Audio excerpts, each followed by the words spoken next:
स्थाई है जिसके भी हाथ नीचे वही नरक में। उसे जय जय श्री बोलिए श्री हनुमान जी महाराज की।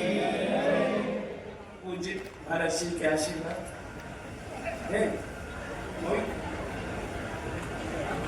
कुछ स्वामी जी दो शब्द है बोले।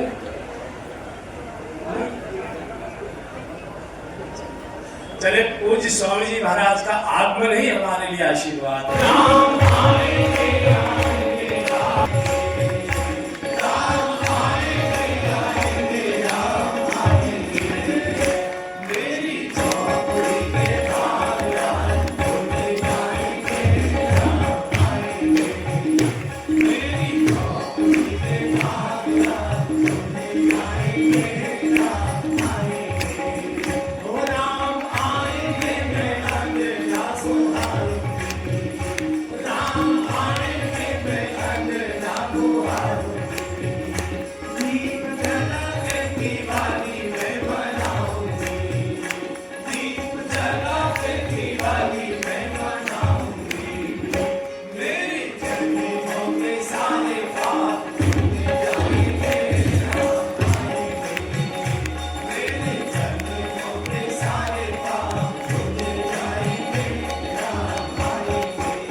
भगवान प्रतीक्षा से मिलता है। प्रतीक्षा करो, भगवान की कृपा होगी। इधर गंगा जी के किनारे बैठकर जानकी जी बहुत भावपूर्ण भावनाओं से पूजा किए। सिय सुर सरे करे कर जोड़ी, सिय सुर सरे करे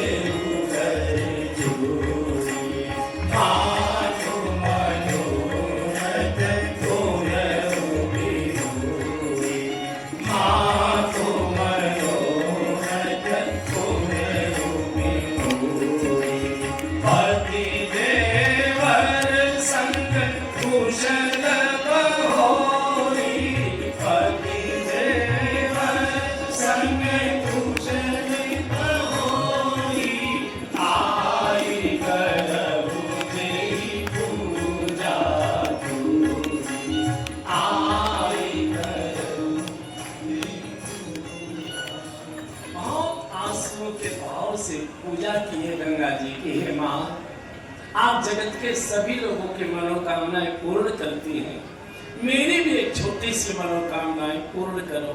मैं प्राणनाथ पतिदेव और देवर के साथ वन यात्रा को आई हूँ, हमारी वन यात्रा सकुशल पूर्ण हो जाए। और आज जैसे मैं आपके पास बैठकर आपकी पूजा कर रही हूँ, पुनः आय करो पुण्य पूजा तोरी। हमको ऐसी कृपा हमारे ऊपर ऐसा आशीर्वाद दीजिए, हम सकुशल वापस लौटकर पुनः इस पूजा को मैं कर सकूं। गंगा जी की धारा में से निर्मल वाणी प्रकट हुई। जय हो जानकी जी, आपकी मैं और आपको आशीर्वाद।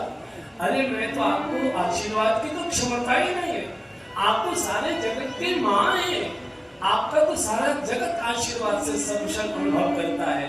हाँ, मेरी शुभकामनाएं हैं कि प्राणनाथ देवर सहित कुशल कौशला आए, पूजय सब मन कामना, स्वेश रहे जग छाए।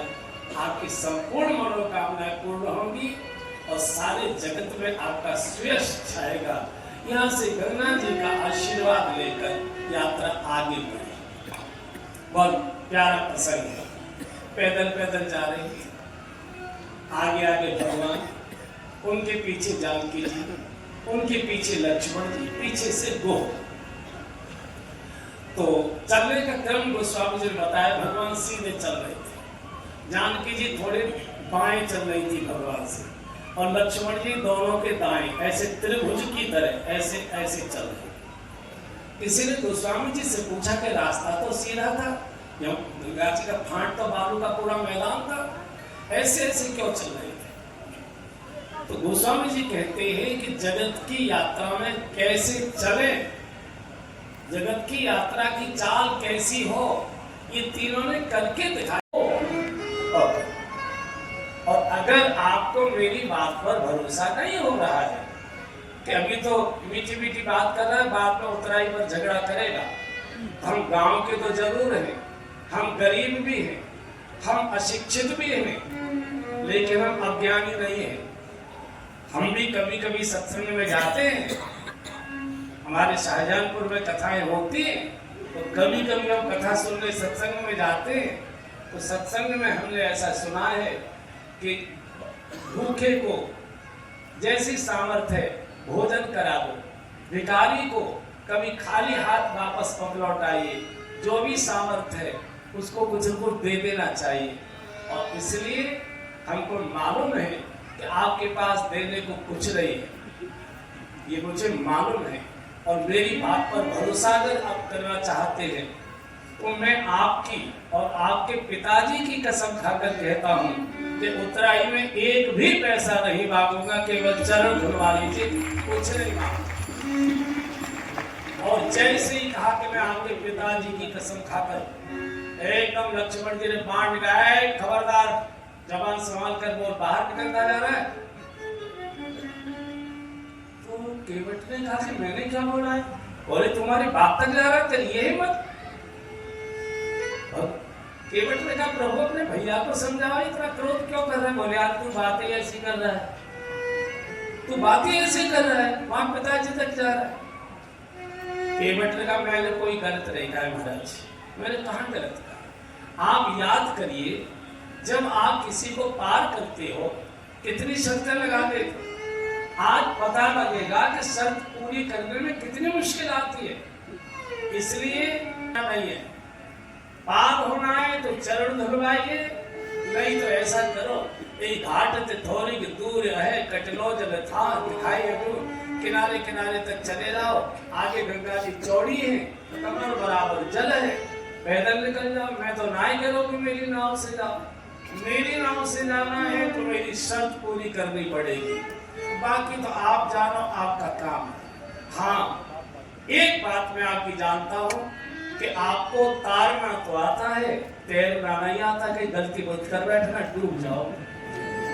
तो जानकी जी ने पूछा भगवान सही कहता है कि? बोले हाँ जानकी जी, आज तक तो हम तारते आए, तैरना भी सीखना ये तो कभी सोचा ही नहीं था। और कह दिया कि बड़े पर्वत कमल धूरी चढ़ा नाथ उतराई,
तय कर लो, मैं भी बैठा हूं, मुझे भी कोई जल्दी नहीं। सुन के बट के प्रेम लपेटे अटपटे बिहसे करुणा चितय जान की लखन। भगवान केवट की भोली भाली भाषा सुनकर खिलखिला कर हंस पड़े। भगवान कभी हंसते नहीं है, पहली बार भगवान खुलकर खिलखिला कर हंसे हैं तो गंगा के किनारे केवट की अटपटी भाषा सुनकर। अन्यथा तो भगवान केवल इस्माइल देते, कभी दांत नहीं देखा किसी ने भगवान के हंसते हुए। आज बेहस से दांत फाड़ के दांत फाड़ के हंस रहा है। भगवान हमेशा मुस्कुराते, मन मुस्कुराए नाम से नाए, मन मुस्कुराए नाम से नाए, रघुपति पतई उठाए उठाए, रघुपति पतई उठाए उठाए, मन मुस्कुराए नाम से नाए, मन मुस्कुराए नाम से। पहली बार भोली भाली भाषा सुनकर भगवान खिलखिला कर हंस पड़े। भगवान ने कहा ऐसा कर, सोई कर जे तेरी नाव न जाए, वही कर जिससे तेरी नाव न जाए नाव न जाए। केवट ने कहा महाराज बिना पढ़ा लिखा हूं, सोई वही कुछ नहीं जानता, सीधी कहो जल ला और मेरे चरण धो। भगवान को सीधे बोलना पड़ा। बेग आने जल पाय पधारी, बेग आने जल पाय पधारी, बेग आने जल पाय पधारू, जैसा कही आन जल पाय पधारू, गोत्र विलंब उतार उतार, गोत्र विलंब उतार उतार, या सुनाम सुमिरत एक बारा, या सुनाम सुमिरत एक बारा, उतरहि नर भव सिंधु अपारा, उतरहि नर भव सिंधु अपारा, सोई कृपालु केवट देहुरा, सोई कृपालु केवट देहुरा, जेहि जग किए तेहु भगहु तेहुरा, जेहि जग किए तेहु भगहु तेहुरा, बेग आन जल पाय पधारी,